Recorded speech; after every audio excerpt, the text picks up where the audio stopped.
యోహాను 19వ అధ్యాయం. వారు యేసును తీసుకుని పోయిరి. ఆయన తన శిలువ మోసుకొని కపాల స్థలము చోటికి వెళ్ళెను. హెబ్రీ భాషలో దానికి గోల్గతా అని పేరు. అక్కడ ఈ వైపున ఒకనిని ఆ వైపున ఒకనిని మధ్యను యేసును ఉంచి ఆయనతో కూడా ఇద్దరిని సిలువ వేసిరి.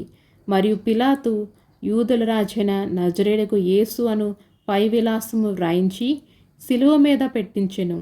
యేసు సిలువ వేయబడిన స్థలము పట్టణమునకు సమీపమై ఉండెను. అది హెబ్రీ, గ్రీకు, రోమా భాషలలో వ్రాయబడిన గనుక యూదులలో అనేకులు దాన్ని చదివిరి.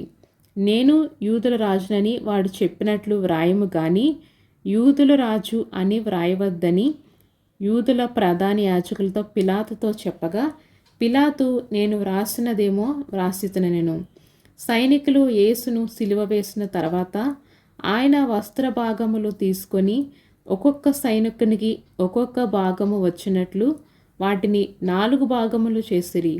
ఆయన అంగీని కూడా తీసుకొని ఆ అంగీ కుట్టులేక పైనుండి యావత్తు నేయబడినది గనుక వారు దానిని చిప్పక అది ఎవనికి వచ్చునో అది దాని కోసరము చీట్లు వేయుదుమని ఒకరితో ఒకరు చెప్పుకొనిరి.